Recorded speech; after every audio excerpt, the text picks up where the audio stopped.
आणि म्हणून मी आणि आमदार साहेबांनी ठरवलं की कोळी गटातून उमेदवार असे द्यायचे त्या शर्यतीला जशी 2 खोंड असते तशी ही 2 खोंड आम्ही या गटामधून दिलेली आहे. आणि कासरा धरायला कोणतं लागतं आणि म्हणून मी कासरा धरायला आमच्या छाया ताईला आम्ही इथे दिसली. बकासुरन सर्जा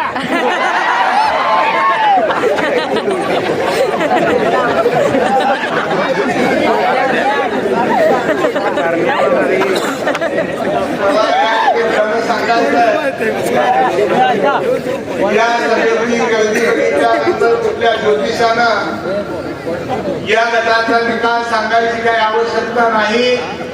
आज या गटाचा निकाल या ठिकाणी लागलेला आहे. उद्याच्या 7 तारखेला मतदान करून 9 तारखेला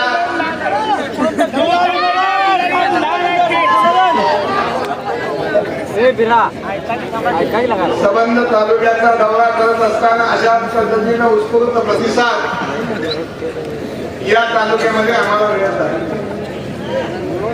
गेल्या 25 वर्षाच्या काळामध्ये मी आणि आमदार साहेबांनी या तालुक्याच्या विकासासाठी रात्रीचा दिवस केला, रक्ताचं पाणी केलं. परंपरेनं दुष्काळी असलेल्या तालुक्याचा दुष्काळाचा कलंक पुसण्यासाठी अहोरात्र कष्ट केलं. आणि आपल्या सगळ्यांना माहिती आहे त्या सगळ्या भागाचे साक्षीदार आपण आहात.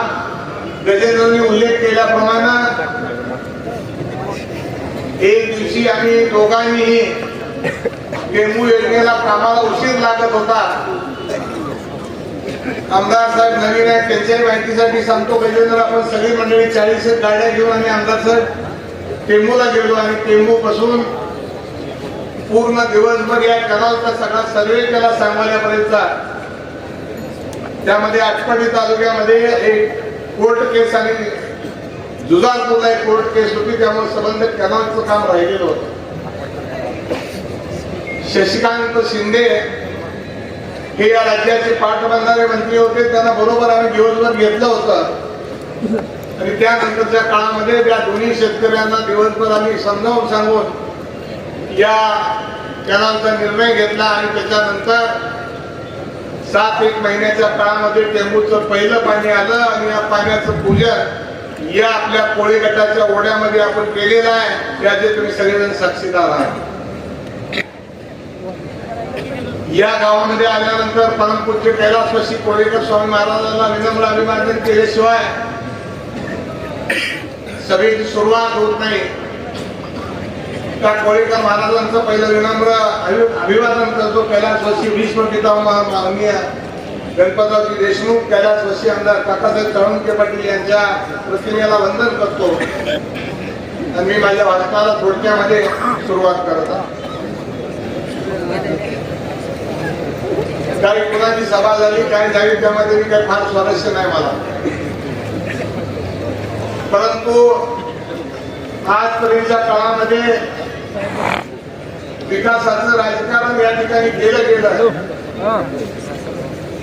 किरण भाऊंनी सांगितलं की मी रोजगार केला, पंक्चर दुकान चालू केलं, डाळिंबाचा व्यापार केला, मग प्लॉटिंग मध्ये आलो. आणि कसं काय मला राजकारणात यापुढेही मला सुद्धा काही समजलं नाही. आपल्या सगळ्या मंडळीने एक छोटीशी गोष्ट सांगणार आहे. खेडेगावामध्ये आता विहीर कमी झालेली आहे. उन्हाळ्याच्या दिवसामध्ये खेडेगावामध्ये काही पोरं पोहायला गेली आणि पोरं 10 पोहत असताना वर कट्ट्यावरी काही लोक पोरं पोहायला लागलेली बघत बसली होती.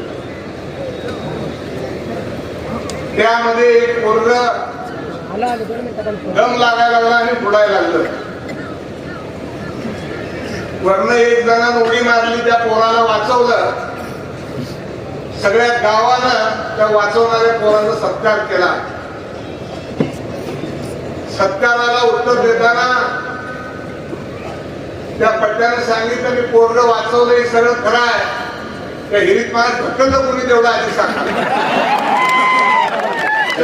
तुम्हाला कुठे ढकललं हे तुम्हाला माहित नाही.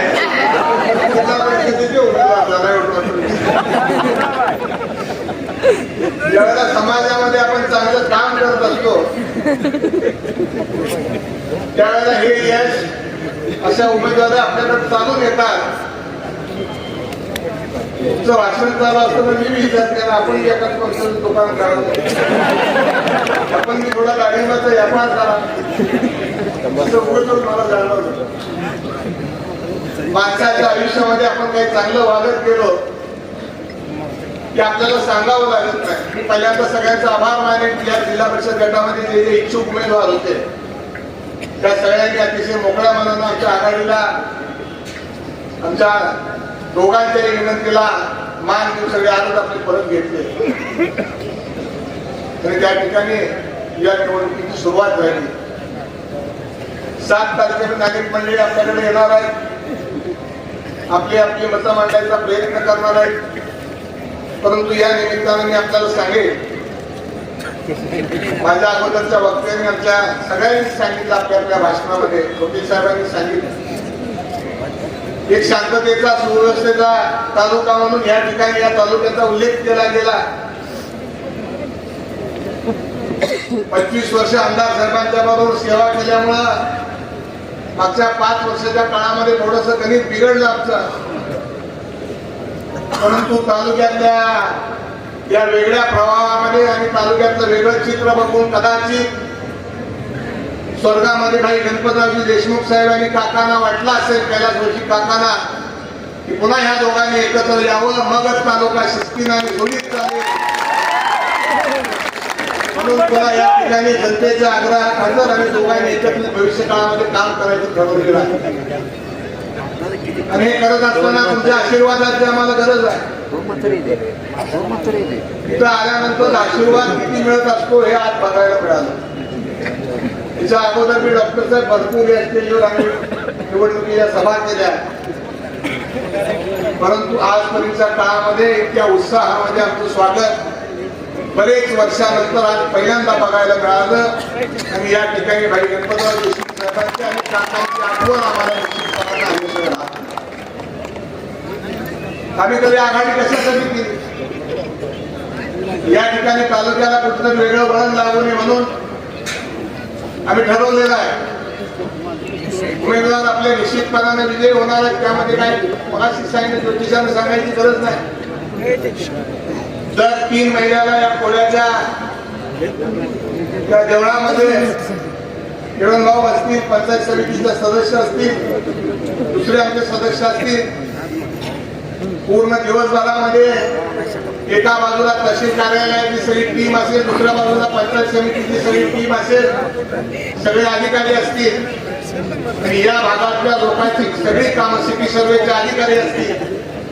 गरज पडली तर आम्ही दोघेही त्या ठिकाणी येऊ. संबंध दिवसभराच्या काळामध्ये दर आठवड्याला तालुक्याला आपल्याला हेलपाटे घालावे लागणार नाहीत. मग रेशनिंग कार्ड असेल, घरकुल मंजुरीचं काम असेल, ही बिलं असतील, सगळी कामं या ठिकाणी आपल्या गावाच्या दरबारामध्ये भविष्य काळामध्ये आम्ही सोडवायचा प्रयत्न करू. कुणालाही कामासाठी जावं लागणार. तर आपल्याला माहित आहे, एखाद्याची हिर मंजूर झाली असेल किंवा मंजूर करायची असेल तर पंचायत समितीमध्ये आपल्याला जावं लागतं. सांगोल्याला जायचं म्हणलं म्हणजे काही तीर्थ सध्या सोपं राहायचं नाही.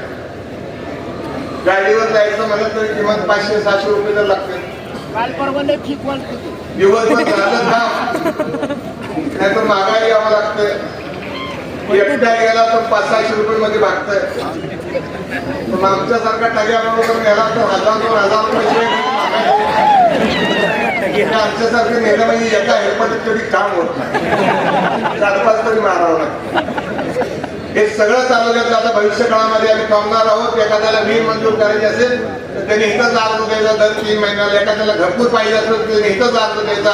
त्याच्या मंजुरीचं पत्र सुद्धा याच ठिकाणी त्या आपण कुठलं देवळ आहे लक्ष्मीबाईच्या देवळामध्ये त्या सगळ्या मिटिंग होतील. कुणाला गाडी द्यायचं कार्ड असेल, कुठल्या कार्डाला मान मिळत नसेल तर कुणीही सांगोल्याला जायची भविष्य काळामध्ये गरज नाही. या ठिकाणी आमचे किरण भाऊ असतील, आमच्या ताई असतील, त्यानंतर आमचे नारायणगावचे चिरंजीव पंचायत समितीचे उमेदवार गावडे अमृताई गड्या बघा तर तीन पिढीचे डॉक्टर साहेब तुम्हाला तीन पिढीची परंपरा आहे, तशी अमृताई तीन पिढीची